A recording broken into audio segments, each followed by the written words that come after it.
Can you imagine a place where evil has become the rule, where perversion spreads like smoke, and where values have been buried by human ambition itself?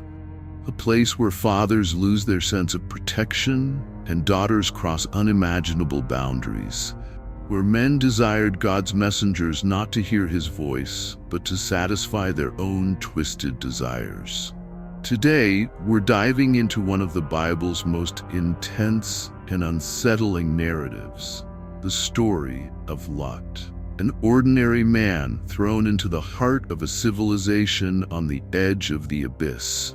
A story that reveals the price of human choices and the power of divine mercy.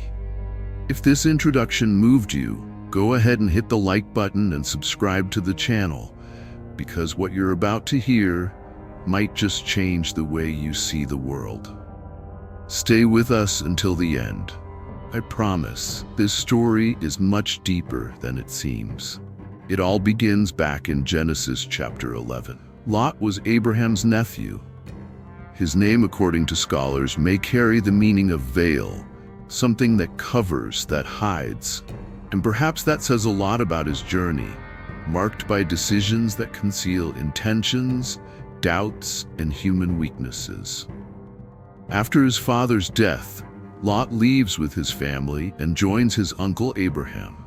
They leave Ur of the Chaldeans, a rich land but spiritually empty, and head toward Haran. And there, Lot's story begins to intertwine with destinies far greater than he could ever imagine. When Abraham sets out for Canaan, Lot goes with him, a young man full of possibilities, already beginning to walk his own path. At one point, famine strikes Canaan and both descend to Egypt. There, after a series of complicated events, they return to the Promised Land, and with them come great wealth. Their flocks grow, their servants multiply. But the land could no longer support such abundance. And so conflicts arise. Abraham's and Lot's herdsmen begin to quarrel over space. Abraham, wise and peace-loving, proposes they separate. In a noble gesture, he gives Lot the first choice of where to go. And here Lot reveals something important. He chooses with his eyes, not his heart. He sees the plains of the Jordan, green, fertile, near Sodom. And without hesitation, he heads that way. It was the most logical, most beautiful choice, but also the most dangerous. Sodom was a city where values had been completely inverted. Corruption, lust, violence, everything was extreme. Yet Lot, seduced by the promise of prosperity, draws closer. And the closer he gets, the more entangled he becomes. Until eventually, he's not just living near the city, he becomes a part of it. Meanwhile, Abraham remains steadfast, faithful, in his tent, listening to God's voice. In a remarkable episode, 3 heavenly visitors appear to Abraham and Mamre. He welcomes them with hospitality, and it's in that moment the promise is renewed. Sarah, though elderly, will bear a son. Abraham's faith is strengthened. His story rises. But back to Lot, his reality is different. The Bible shows that despite living among the wicked, he still carried some fear of God. The Apostle Peter much later would say that Lot was tormented every day by the wickedness he saw around him. Yet even so, he wouldn't leave. Then comes war. Kings from Mesopotamia invade the region and defeat the cities of Sodom, Gomorrah, and others. Lot is taken captive along with his family. Abraham, with courage and loyalty, gathers men and sets out for rescue. He fights by night, wins, and frees his nephew. A gesture of love that reveals who Abraham was, but also makes us wonder, why did Lot return to Sodom afterward? Soon after, 2 angels are sent to the city. The wickedness of Sodom had become unbearable before heaven, and God decides to act. But first, he reveals his plan to Abraham. And there we witness a beautiful dialogue between man and the Creator. Abraham intercedes. He asks, What if there are 50 righteous people? Or 10? He tries to spare the city, but there weren't enough righteous. Meanwhile, the angels arrive in Sodom.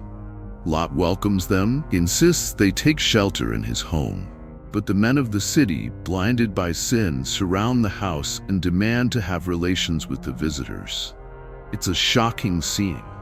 And in response, Lot makes a desperate and absurd decision. He offers his daughters in place of the angels, a gesture born of despair from someone already corrupted by his environment. The angels then intervene. They strike the men blind, and they declare it's time to leave. Now, Lot hesitates. He still wavers, still thinks of what he built there. But the angels literally drag him out, along with his wife and daughters. They give a clear command: do not look back. But along the way, his wife disobeys, and as she turns, she becomes a pillar of salt. A powerful image, a lesson on how attachment to the past can paralyze or even destroy us. Lot and his daughters flee to a small town, but fear still haunts them. They retreat to a cave, and there, hidden from the world, isolated, they face the darkness not only of night, but of the soul. The daughters, believing there were no men left on earth, get their father drunk, and on 2 consecutive nights, they lie with him. From this incestuous union come Moab and Ben-Ami, ancestors of the Moabites and Ammonites. It's a heavy ending, a silent one. The Bible doesn't tell us what became of Lot after that. Only the echo of the story remains, of pain, of choices, but also of God's mercy, who saved him even when Lot himself no longer knew how to be saved. This story, as distant as it may seem, is a mirror. Because how many times do we make choices based only on what we see? How often are we seduced by easy paths, shortcuts, without realizing the risks? Lot wasn't an evil man, but he was a man who trusted more in his own vision than in God's direction. And that leads us to reflect. Where are we planting our lives? On solid ground, like Abraham, or near the walls of Sodom?